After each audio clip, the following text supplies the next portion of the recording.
புருஷன் என்ன ஆர்டர் பண்ணிக்கிற? காளான் பிரியாணி. கார்ல தான் ஏசி இல்ல. நாங்கள் ஏசி ரூமுக்கு வந்தாலும் அந்த காளான் விட மாட்டோம். காளான் பிரியாணி நல்லா இருந்துச்சு. பார்க்க ஒருத்தங்க கொண்டு போனாங்க. கலர் நல்லா இருந்துச்சு. கண்ணால பார்த்தாவே தெரியும். தம்பி கரெக்டாக தூங்கிட்டாங்க. இல்ல எங்க வந்தாலும் அந்த காளான் விட மாட்டேன் நான். இல்ல காளான் பிரியாணி பார்த்த உடனே தெரிஞ்சிச்சு சூப்பரா இருக்கும். டெம்ப்டிங் ஆயிடுச்சு. வேற என்னென்னமோ சொன்னாரு. சிக்கன் பரோட்டா. எனக்கு என்னன்னா ஃப்ரெண்ட்ஸ் மீல் சாப்பிடணும்னு தான் ஆசை. ஆனா அரிசி வந்து எங்க வீட்டுல குக்கர்ல வச்சு சாப்பிட்டு பழகிடுச்சு. இங்க வந்து வெள்ளையா பிறகு என்ன போறாங்க உதிரியா எங்களுக்கு அது இறங்க மாட்டேங்குது தொண்டைக்கு. அதனால இதுதான் பெட்டர். பார்க்கலாம் சாப்பாடு வந்ததுக்கு அப்புறம் காட்டலாம். டேஸ்ட் பண்ணிட்டுன்னு சொல்லலாம். ஆமா நானும் பார்த்தோன்னே எனக்கும் சாப்பிடணும் போல தோணுது. ஆனா கொஞ்சமாக்குது. சொல்லலான்னு பார்த்தா நீ சொல்லுங்க. பார்த்து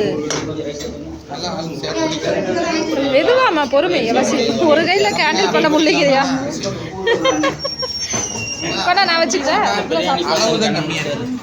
அதை நான் முதல்ல சொல்லிட்டேன். அதுக்குள்ளேயே நீ சொல்ற எல்லாரும் சாப்பிட்டு தயிர் சாதம் இது ஆர்டர் பண்ணிக்கலாம். ஓகே ஃப்ரெண்ட்ஸ் சாப்பிட்டு சொல்றேன். எனக்கு தயிர் வைக்கவே இல்லை. அங்க இருக்குதா உனக்கு? கேமரா பிடிக்கிறது கிடையாது. அழகா சும்மா காசு இல்லாமல் ப்ரொமோஷன் பண்ணுறேன். பார்த்துக்கோங்க. நல்லா இருக்குதா?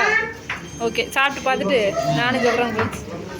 பாப்பா எப்படி இருக்குது? நீ சொன்ன மாதிரியே செம்ம டேஸ்ட். வேற நாங்கெல்லாம் பார்த்தாவே தெரிஞ்சு கண்டுபிடிச்சிருவோம். நான் கூட கிண்டல் பண்ணிட்டு வந்தேன். எப்படி இருக்குதோ போய் பார்த்து சொல்கிறேன். நாங்கெல்லாம் கண்ணால் பார்த்தாவே நல்லா இருக்குமா நல்லா இருக்காதான்னு. ஆமாம் வீட்டில் இருக்கிற அரிசியும் பருப்பே நாங்கள் கண்டுபிடிச்சிருவோம். கிளறி பார்க்கும்போது தெரியுது நல்லா இருக்குமா நல்லா இருக்காதான்னு. எல்லோரும் சாப்பிடுங்க ஃப்ரெண்ட்ஸ். நீங்களாம் என்ன சாப்பிட்டீங்க கமெண்ட்டில் சொல்லுங்கள். இந்த மாதிரி சின்ன மினி விளாக்லாம் உங்களுக்கு பிடிச்சிருக்கான்னு கமெண்ட்டில் சொல்லுங்கள். சப்ஸ்கிரைப் பண்ணி லைக் பண்ணுங்கள் அப்படியே.